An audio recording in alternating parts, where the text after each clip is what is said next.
Hello friends, आज हम लोग पढ़ेंगे contract of indemnity and contract of guarantee क्या होता है और इन दोनों में क्या डिफरेंस होता है। जी हाँ, ये बहुत ही इंपॉर्टेंट टॉपिक है इंडियन कॉन्ट्रैक्ट एक्ट का, तो इस वीडियो को पूरा ज़रूर देखिएगा। तो चलिए स्टार्ट करते हैं। सबसे पहले हम लोग कॉन्ट्रैक्ट ऑफ इंडेमनिटी की डेफिनेशन याद करते हैं। कॉन्ट्रैक्ट ऑफ इंडेमनिटी की डेफिनेशन कवर्ड है section 124 of the Indian contract act के अंदर। ये बहुत ही इजी डेफिनेशन है जिसका सेक्शन याद करना बहुत ही इजी है। इसके सेक्शन को आप याद करना चाहो तो ऐसे याद कर सकते हो 1, 2 का 4, this section 124 contract of indemnity. तो डेफिनेशन क्या है? Contract of indemnity is a contract in which one party promises to save other party from the loss caused by the conduct of promiser himself or by the conduct of any other person। कहने का मतलब एक party promise करती है दूसरी party को कि वो उसके लॉस से उसको बचाएगी, चाहे वो लॉस उसकी वजह से हुआ हो या किसी और की वजह से हुआ हो। सिंपल टर्म्स में समझे तो एक कार इंश्योरेंस कंपनी का एग्जांपल देता हूं। अगर एक कार इंश्योरेंस कंपनी कार के ओनर को प्रॉमिस करती है कि आपकी कार को जो भी डैमेज होगा एक्सीडेंट में तो उसकी भरपाई कौन करेगा? कार इंश्योरेंस कंपनी करेगी, और उसके बदले कार के जो ओनर होंगे वो क्या भरेंगे? प्रीमियम भरेंगे। तो ये क्या हो जाएगा? कॉन्ट्रैक्ट ऑफ इंश्योरेंस, जो एक एग्जाम्पल हो सकता है कॉन्ट्रैक्ट ऑफ इंडेमनिटी का।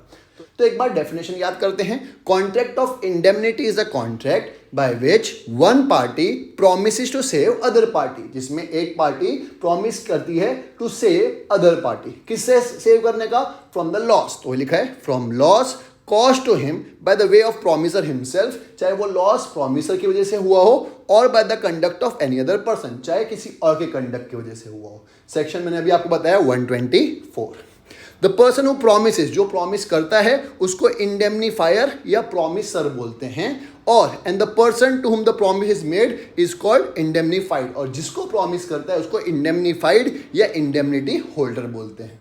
अब बात करते हैं कॉन्ट्रैक्ट ऑफ गारंटी की। कॉन्ट्रैक्ट ऑफ गारंटी की डेफिनेशन कवर्ड है अंडर सेक्शन 126। वो था 124, ये है 126। उसको याद करने के लिए आप बोल सकते हैं 1, 2 का 4, इसको याद करने के लिए बोलते हैं 1, 2 का 6, 126। कॉन्ट्रैक्ट ऑफ गारंटी की डेफिनेशन क्या है? तो सुनिए, contract of guarantee is a contract to perform the promise और discharge the liability of third party in case of default.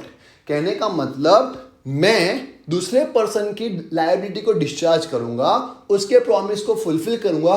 कब? अगर वो नहीं कर पाया तो। एग्जाम्पल के तौर पे ए ने बी से पैसे मांगे और बी ने उसको मना कर दिया कि मैं पैसे नहीं दूंगा।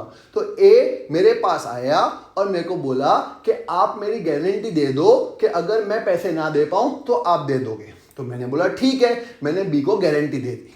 तो ये जो कॉन्ट्रैक्ट है जिसमें मैंने गारंटी दी है किसके बदले? ए के बदले, कि ए अगर पैसे नहीं दे पाया तो मैं दे दूंगा। तो इस टाइप का जो कॉन्ट्रैक्ट होता है इसको कॉन्ट्रैक्ट ऑफ गारंटी बोलते हैं।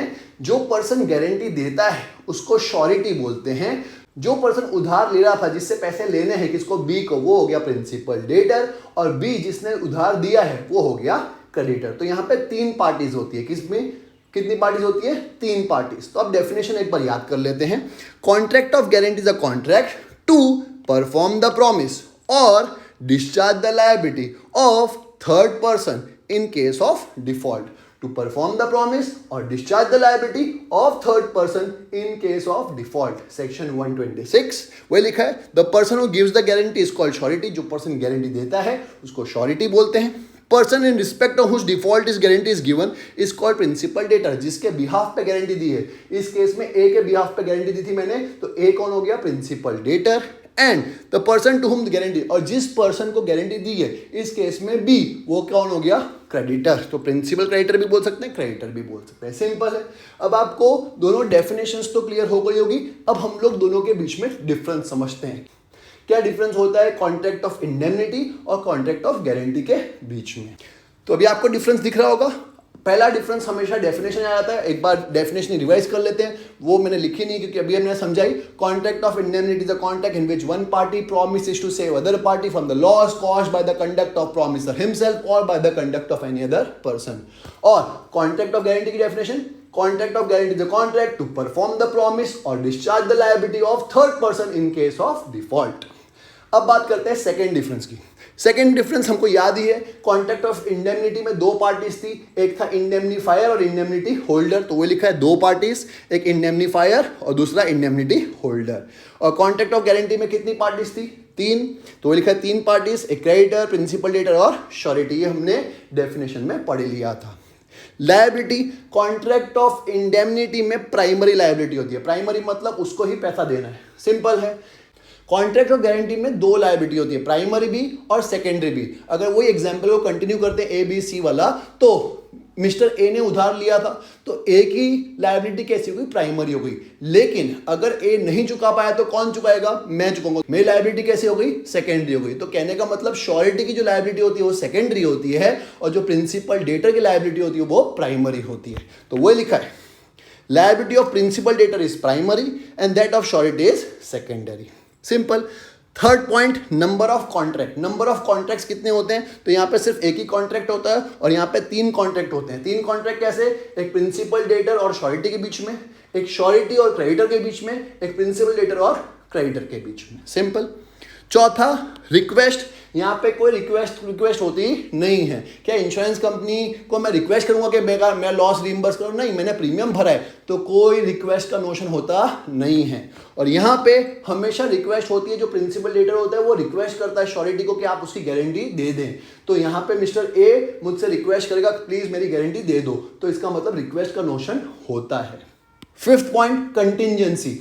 कंटिंजेंसी का मतलब कुछ होना या ना होना। जैसे इंश्योरेंस कंपनी का एग्जांपल हम लोग कंटिन्यू करें तो इंश्योरेंस कंपनी पैसा तभी देगी जब कार का एक्सीडेंट होगा। अगर पूरा साल निकल गया और कार का एक्सीडेंट नहीं हुआ तो इंश्योरेंस कंपनी पैसा देगी नहीं। इसका मतलब कॉन्ट्रैक्ट ऑफ इंडेमनिटी कौन से टाइप का कॉन्ट्रैक्ट है?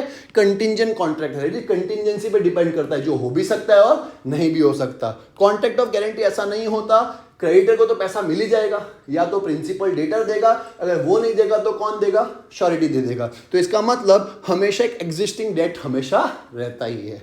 और लास्ट, पर्पस।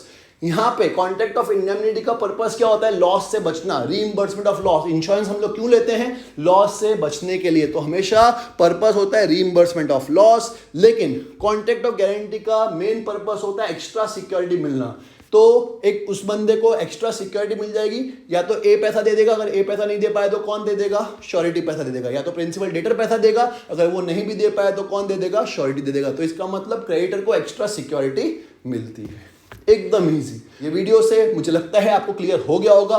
फिर भी अगर कोई डाउट हो तो कमेंट सेक्शन में जरूर लिखिएगा। अगर आपको लगता है मेरा वीडियो अच्छा है, आपके काम आ रहा है, तो प्लीज अपने फ्रेंड्स के साथ जरूर शेयर करिएगा।